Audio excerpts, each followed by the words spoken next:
My name is Casey Miller, and the night my family finally ran out of chances started with one sentence: no money, no party this year. My younger sister said it like she was already defeated. She talked about being behind on rent, about her hours getting cut, about maybe having to pack up and leave her place near campus. I believed her. I told her the party did not matter, that keeping a roof over her head did. Then I pulled from the little savings I keep for emergencies and put a month of rent into an envelope. That envelope went straight into my bag, waiting to be dropped off at her landlord's office. A few nights later, I was on the couch while my son stacked plastic blocks on the rug. I opened Facebook just to zone out for a second. The first thing on my feed stopped me cold. My sister's living room was washed in DJ lights. People were crowded around a catered buffet, and in the middle of it all stood a champagne tower. Clip after clip, photo after photo. Every angle was her place. The same walls I had been in days earlier when she said she was broke. My son glanced at the screen and frowned. Didn't she say there was no party this year? I did not answer. I walked to the hook by the door, took the rent envelope out of my bag, laid it on the table, and snapped a picture of it. Then I sent it to my sister with 2 words: return to sender. Less than an hour later, my phone lit up with call after call from my dad's number. If you have ever felt like the family wallet instead of family, stay with me until the end of this story, and tap follow so you do not miss how badly this all explodes. When the next morning settled in, a dull heaviness followed me around my apartment like a shadow I couldn't shake. I kept moving, loading breakfast dishes into the sink, answering Logan when he asked for more cereal, but my mind stayed locked on the glare of those party photos. There was something almost surreal about the contrast: her glittering night and the envelope sitting motionless on my table. I had stepped in because I believed her. I had stretched my own budget because I thought she was drowning, and the more I tried to push those images away, the sharper they cut. By mid-morning, I knew I couldn't keep pretending nothing had shifted.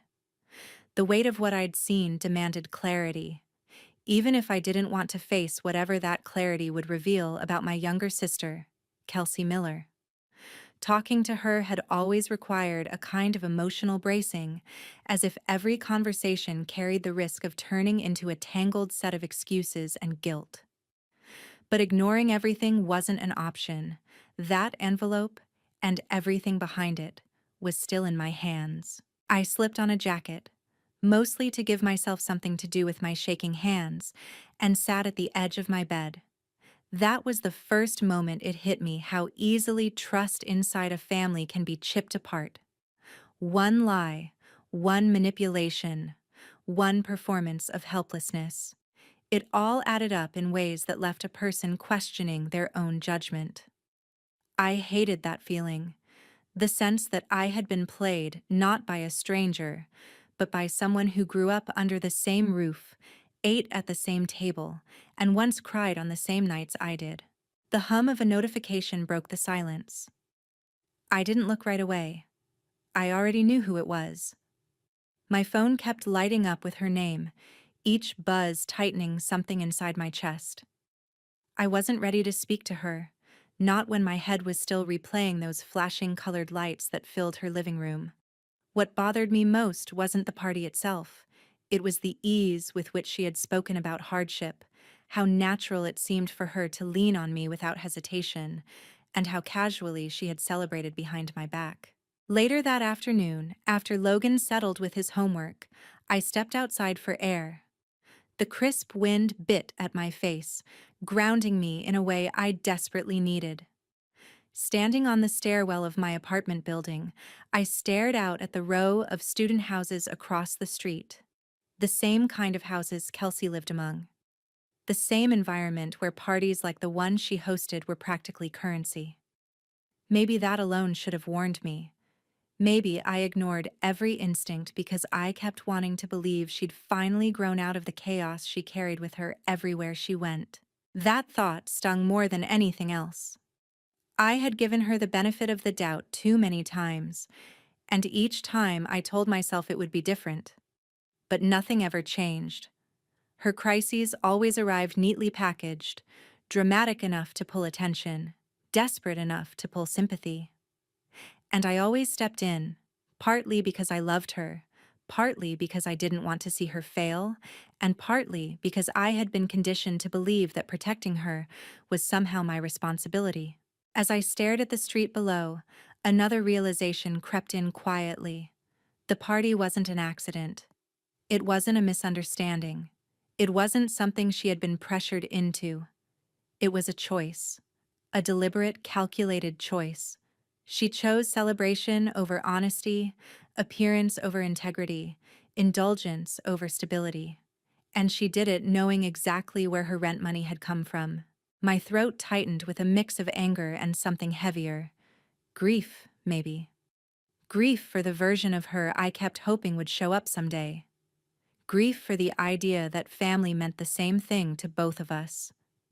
Grief for the years I had spent absorbing the fallout of her decisions, convincing myself I was helping when really I was enabling her to keep burning bridges she never tried to fix. Back inside, I sat at the kitchen table and looked at the empty space where the envelope had been.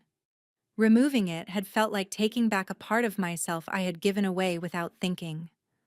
There was no satisfaction in that, only a muted sense of reclaiming something that should have never been on the line in the first place. Logan's footsteps echoed down the hall as he went to fetch a snack, and I felt the faintest shift inside me, a reminder of what mattered, who mattered, and how fragile personal boundaries can be when you let guilt do the decision-making for you. This wasn't just about Kelsey anymore. It was about drawing a line I should have drawn long ago. And for the first time in days, the fog in my head cleared enough for a single, steady truth to take shape. It was time to protect my life from the chaos I kept excusing. By the time evening pressed itself against my windows, the silence in my apartment felt different. It wasn't calm. It held a tension I could almost feel on my skin, like the air before a storm breaks open. And then it started. My phone buzzing in short, clipped bursts, each vibration shaking the edge of the counter where it rested. I didn't need to look to know the name that kept flashing across the screen. I also didn't need to answer to understand that ignoring her would only push the pressure onto someone else in the family. That was always how it worked. I stepped away from the phone and began straightening the living room, moving objects that didn't need moving just to keep my hands occupied. The pattern of our family's behavior had become painfully predictable over the years. Whenever one of us stood up to Kelsey's chaos, someone else swooped in to smooth the edges, claiming it was for the sake of peace. But peace built on one person's exhaustion was never really peace. I had spent years learning that the hard way. Another round of buzzing filled the room, longer this time. I finally glanced down. Dad. The caller ID lit with his name, and something inside me unwound and tightened at the same time. My dad, Robert Miller, rarely called without purpose. His voice had always been a stabilizing force in my life, steady even when things around us spun out of control. But it was that steadiness that often made him the center of every family dispute, the one who tried to patch the holes no matter who tore them in the first place. I let the call go to voicemail. Not because I wanted to ignore him, but because I wasn't ready to hear the disappointment I feared would be in his voice. Not disappointment in what I'd done, but in the fact that the family was slipping into another fracture he couldn't glue back together. When the buzzing stopped, the apartment felt too quiet again. I leaned forward on the counter, palms pressed into the cool surface, trying to steady the swirl of thoughts running through my mind. I wasn't angry at him. I just didn't want to be pulled into another round of explanations, another attempt to justify why protecting myself wasn't cruelty. A few minutes passed before the phone lit up again, this time with a voicemail alert. I didn't listen to it. I couldn't. I knew what it would sound like. The familiar blend of concern layered over resignation. He wasn't the one who had lied, but he would be the one cleaning up after the fallout. The one nudged into the middle whether he wanted to be or not. I walked toward the window, watching students filter in and out of the houses across the street. Their lives seemed so distant from this storm brewing inside my own. For a moment, I wished adulthood didn't come with the kind of burdens that pulled your heart into two different loyalties. One to the people who raised you, and one to the person you've grown into without them. My phone buzzed again, but this time the alert was softer. A text, not a call. I opened it without thinking. Call your dad. He's worried. The message was short. No name attached. But I knew it was from my mom. Her texts always avoided punctuation, avoided emotion, avoided any acknowledgement that she might have contributed to the tension she wanted me to fix. I stared at the screen until the letters blurred. She wasn't asking how I felt. She wasn't asking what had happened. She was asking me to step back into the role I always played. The mediator, the one who swallowed discomfort so the rest of them didn't have to face their own. I set the phone down again. A heaviness settled in my chest as I let myself consider something I rarely allowed space for: the imbalance in the way we functioned as a family. My dad tried to carry everything quietly. My mom redirected every conflict outward. And Kelsey, she floated above consequences, expecting the rest of us to absorb whatever fell. It wasn't resentment that washed over me in that moment. It was recognition. Recognition of a pattern so old I had mistaken it for normal. Standing there, I realized something had shifted inside me more deeply than I'd admitted. This wasn't about a party anymore. It wasn't even about the money. It was about the quiet expectation that I would always bend first, always be the one to compromise, always be the one to repair what I didn't break. The phone stayed silent for a long while after that. I didn't know if my dad would call again. I didn't know if my mom was already rewriting the story in her mind to make sense of it in a way that required the least accountability. But I did know one thing with certainty. I couldn't keep participating in the same cycle. Not when it cost me parts of myself I wasn't willing to keep giving away. That thought settled over me slowly, like the first clear note in a song I'd been trying to hear for years. The next day unfolded with an uneasy stillness, the kind that made every sound feel sharper than it needed to be. I tried focusing on work, but concentration slipped through my fingers. I kept sensing something approaching, some inevitable confrontation drawing closer with each passing hour. It arrived in the late afternoon, though not in the form I expected. While walking back toward my building, I noticed a familiar figure standing near the entrance, hands in his jacket pockets, eyes cast downward in a way that made my breath catch. My dad, Robert Miller, had driven across town. He wasn't a man who showed up unannounced. Whenever he appeared somewhere in person, it meant whatever he needed to say couldn't be softened through a phone call. The sight of him there, waiting quietly, sent a ripple of conflicting emotions through me: dread, affection, exhaustion, and a trace of resignation. I approached slowly, bracing myself for the version of this conversation I'd been through too many times. He lifted his head when he heard my steps. There was no anger in his expression, only a kind of weary determination that made my stomach twist. We stood there for a moment, both aware of what the other already knew. No words were exchanged, none were needed. He gestured toward a small bench near the walking path, and we sat, the chilled air settling between us like a third presence. Inside my chest, something tightened. I didn't want him to speak first, because I already sensed the direction this might go. But he did, in the careful tone he reserved for difficult truths. I didn't interrupt him. I let his voice settle around me, even as each sentence chipped away at the fragile distance I'd tried to keep. He told me he'd spoken to my younger sister, Kelsey Miller, earlier that day. She had called him in tears, insisting she was being punished for something she never meant. According to her, the whole party had been a misunderstanding, something thrown together by friends. She told him I had turned cold without explanation. She hinted I was holding money over her head out of spite. Hearing that last part felt like a dull impact against my ribs. My dad didn't accuse me. He didn't demand a justification. Instead, he explained how confused he felt, caught again in the impossible middle ground between wanting to support me and wanting to protect the daughter who always seemed to need protecting. There was a heaviness in his words I couldn't ignore, a heaviness that made me realize he wasn't taking sides. He was drowning in the weight of trying to keep us from tearing further apart. For a moment, I almost slipped into the familiar role of comforting him, reassuring him, absorbing the discomfort for his sake. But something steadier rose up in me instead, the part of myself I had been slowly reclaiming over the past few days. I let the silence stretch, not out of anger, but out of exhaustion. Family loyalty shouldn't require self-betrayal. He went quiet eventually, hands clasped, gaze fixed on the pavement. Seeing him like that, torn, tired, pulled at a part of me I wished I didn't carry. I loved him. I always had.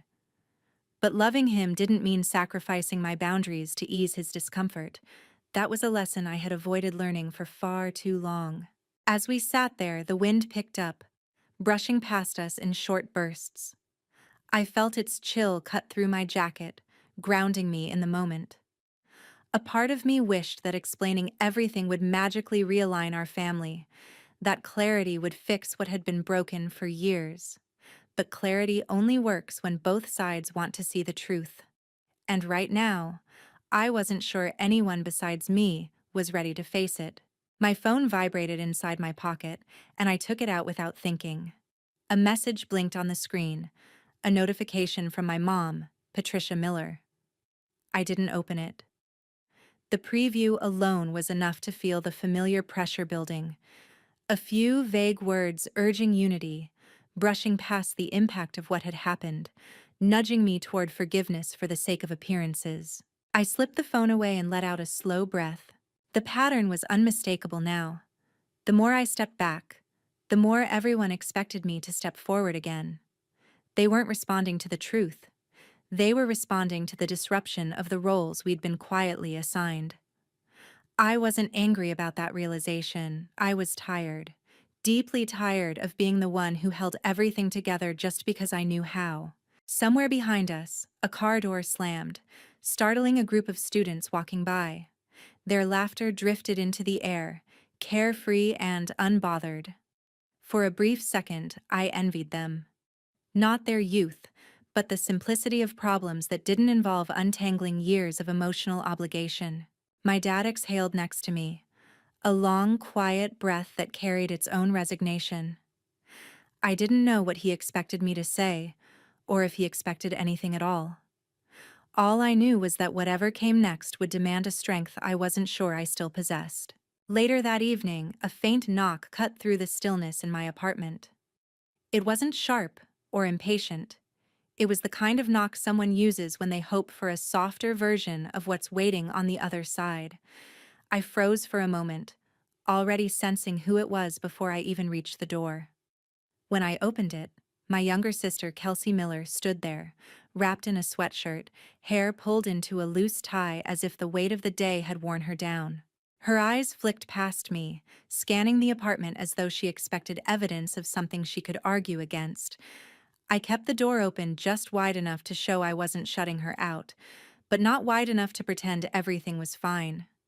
The space between us felt tense, like a rope pulled too tight.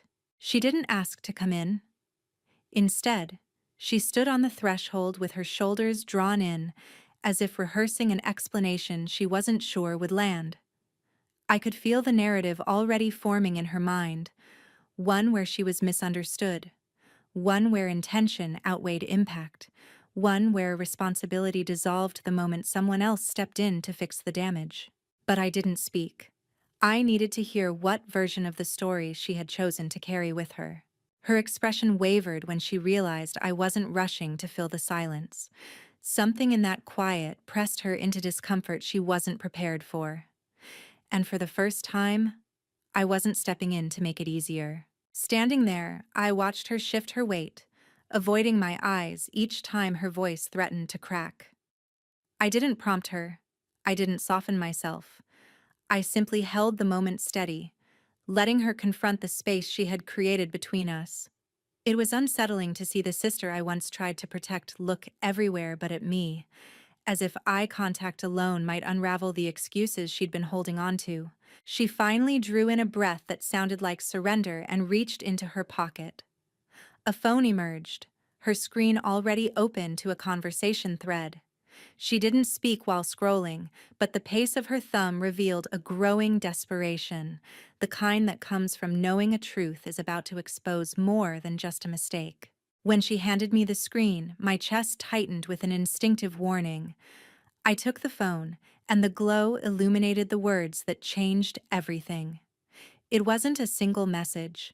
It was an entire group chat, with her friends chiming in, their names lined up beside laughing emojis and casual comments. And then another name appeared. My mom, Patricia Miller. Seeing it didn't shock me. The ease of the messages did. There it was, in plain text. Her telling them I would cover rent again, like always. My mom joking that I never check anything anyway, followed by her suggesting decor ideas for the very party I hadn't known existed. Friends encouraging the plan, celebrating it before it even happened, treating my savings like a resource they all had access to. My fingers tightened slightly as the words blurred together. Something sharp, cold, and quiet moved through me. Not rage, not heartbreak, but a recognition so clear it left no room for denial. This wasn't a misunderstanding. This wasn't miscommunication. This was intention. Deliberate, effortless intention. I handed the phone back to her, not because I didn't want to see more, but because I had already seen enough. The silence between us stretched into something heavy, and she seemed to shrink beneath it. Her shoulders slumped, her eyes finally meeting mine with a flicker of something close to fear, or maybe shame, the rare kind that appears only when the truth becomes impossible to outrun. Inside, my thoughts moved quietly, almost clinically. If family is the place where betrayal cuts deepest, then this was the moment I finally understood how deeply some wounds had been layered over the years. I wasn't surprised that she had involved her friends. What hit me harder was the ease with which our own mother had participated, using light humor to soften something she knew was wrong. A heaviness pressed behind my ribs, not bursting, just settling with the kind of weight that reshapes a person's resolve. The air in the doorway felt colder as the seconds passed, and I realized that whatever I felt for my sister, whatever loyalty I had carried for so long, was shifting into something firmer, something clearer than anger could ever be. Kelsey lowered her gaze, waiting for a reaction I didn't give. I held my expression steady, not from indifference, but from finally understanding a boundary I hadn't known I needed until now. And in that moment, the last traces of denial I had clung to slipped quietly out of reach. The door clicked shut behind Kelsey long after her footsteps had faded from the hallway, but the silence she left behind didn't feel empty. It felt intrusive, as if the weight of what I had just seen lingered in every corner of my apartment. I leaned against the wall and let the stillness settle over me, trying to absorb the full shape of the truth that had finally been laid bare. The group chat wasn't a mistake. It wasn't a lapse in judgment. It was a window into how easily I had been discussed, planned around, and taken for granted. As the minutes passed, a dull ache pooled somewhere beneath my ribs. I found myself moving to the kitchen, not because I needed anything, but because the physical act of walking helped keep my thoughts from spiraling. I opened a cabinet, closed it again, rested my palms on the counter, and exhaled through the heaviness gathering in my chest. There is a particular kind of loneliness that comes from realizing people you love have been using the parts of you meant to protect them, not exploit them. And that loneliness was settling in with startling clarity. My phone vibrated on the table. The screen lit up with a name I didn't expect. My cousin, Nina Vaughn. She rarely reached out unless something required sensitivity or discretion, and seeing her name gave me a moment of hesitation before I answered.